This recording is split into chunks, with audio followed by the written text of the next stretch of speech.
Madam जी, Rawat ji, madam जी, Mathur sir आप दोनों को ढूंढ रहे हैं। बड़ी मुश्किल से उनको चकमा दे के आया हूँ। चकमा दिया नहीं, चकमा खाया है रावत जी। कई भैंस पानी में मैडम जी। बेवकूफ रावत, मेघा, ये थ्योरी मास्टर जॉनी की बातों में मत आओ। अपने आप को सरेंडर कर दो। माथुर सर, मैं आपकी तरह केस क्लोज नहीं सॉल्व करना चाहती हूँ। सरेंडर तो मैं बिल्कुल नहीं करूंगी। रावत जी बैठ जाओ। मेघा, मेरी बात सुनो। जॉनी कुछ जॉनी! करो। वैसे एक थियरी और भी है सर। क्या? बेवकूफ तो आप निकले, कम से कम चारों तरफ से घेर तो लेते। बाय। चलो रुक, जल्दी बैठ, जल्दी। माथुर सर तो पीछे ही पड़ गए। भैंस की पूंछ फंस गया।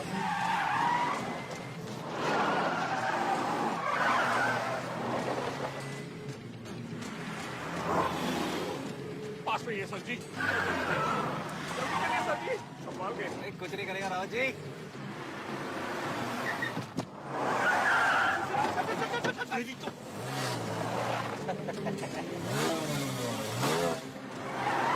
सर जी सोनू पीछे पड़ गया।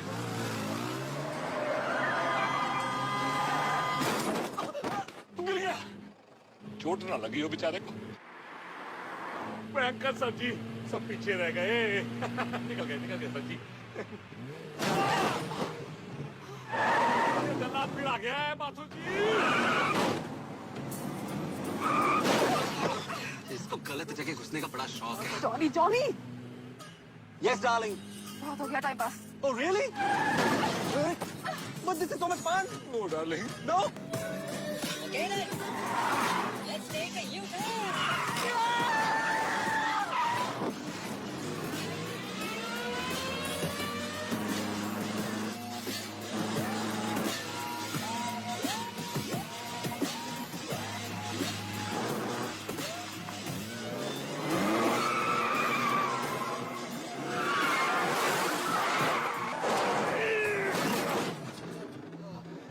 भयंकर।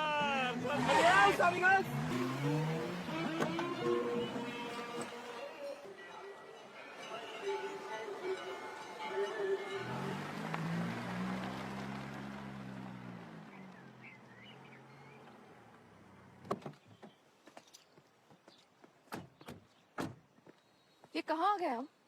मुझे कुछ एडवांस इंस्ट्रूमेंट्स की जरूरत होगी। जितनी ज्यादा इंफॉर्मेशन हमारे पास होगी, किलर को पकड़ना उतना ही आसान होगा।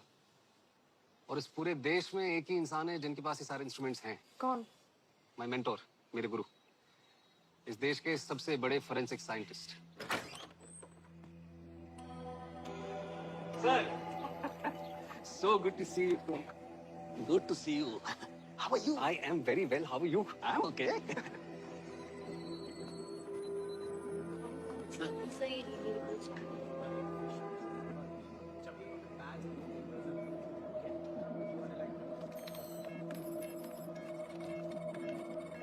Johnny, come.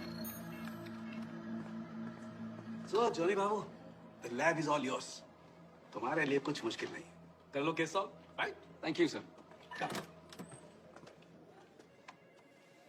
पुलिस वाले से चोरी करवा रहा है तू रावत।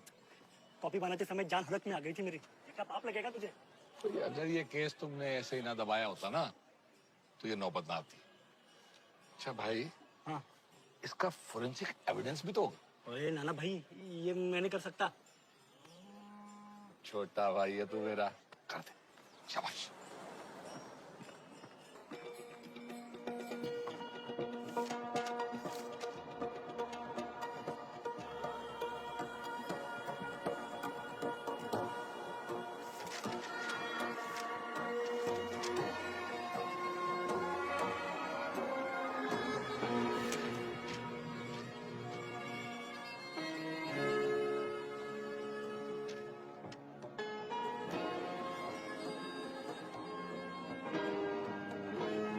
ऋषिकेश के एविडेंस से मुझे एक और बाइट मार्क मिला।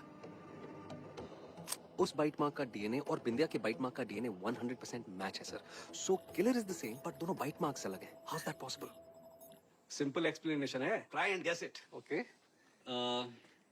अगर दांतों की अलाइनमेंट बदल गई है और डीएनए सेम है, तो आई एम अज्यूमिंग कि किलर ने अपनी आइडेंटिटी छिपाने के लिए किसी तरह की कॉस्मेटिक सर्जरी करवाई है। और वी आर आल्सो अज्यूमिंग कि जो किलर है वो एक सीनियर सिटीजन अराउंड 60-65 डेंचर्स पहनता है आर्टिफिशियल टीथ. राइट. और इसका मतलब ये है जॉनी कि तुम्हारा किलर तुमसे 2 कदम आगे चल रहा है. So I think Johnny you should go for FDP, sorry, what is FDP? Forensic DNA phenotyping. ये एक एडवांस डीएनए प्रोसेस है. किसी भी क्राइम सीन से हम डीएनए सैंपल कलेक्ट करते हैं और उन डीएनए सैंपल्स को हम विक्टिम और सस्पेक्ट दोनों के साथ क्रॉस मैच करते हैं. जी. लेकिन अगर कोई सस्पेक्ट हो ही नहीं तो तो मतलब डीएनए क्रॉस मैच कर ही नहीं सकेंगे तो it's a dead and. Absolutely. और इसी डेड एंड में ये एफटीपी हमारी मदद करता है. इस एफटीपी के जरिए हम किसी भी इंसान की एथनिसिटी के बारे में पता कर सकते हैं, उसकी उम्र का अंदाजा कर सकते हैं, उसके आंखों के और उसके बालों के कलर का पता लगाया जा सकता है, उसके फेस का पूरा स्ट्रक्चर पता लगाया जा सकता है.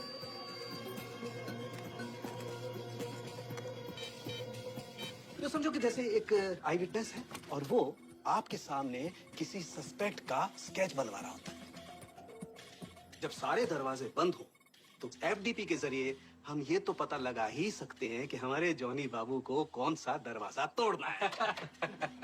मतलब एक छोटे से डीएनए से इंसान की पूरी जन्म कुंडली बाहर आ सकती है. जी जी रावत साहब, पूरी जन्म कुंडली है. ज्योति सिंह और हीना पारेख ये दोनों हमारे यहाँ ही पढ़ा करती थी. 2016 फिफ्थ स्टैंडर्ड. बड़ी क्लियरली मुझे ये दोनों बच्चियां याद हैं. प्रज्ञा को डिप्रेशन था. ज्योति अपने बर्थडे वाले दिन गायब हो गई और करीब उसके 15 दिन बाद हीना. Very tragic. डिप्रेशन के लिए आपने कुछ ट्रीटमेंट लिया? एक अच्छे डॉक्टर के साथ उसका ट्रीटमेंट चल रहा था और उसकी कंडीशन में काफी सुधार आने लग गया था, लेकिन शायद हमारी किस्मत ही खराब थी.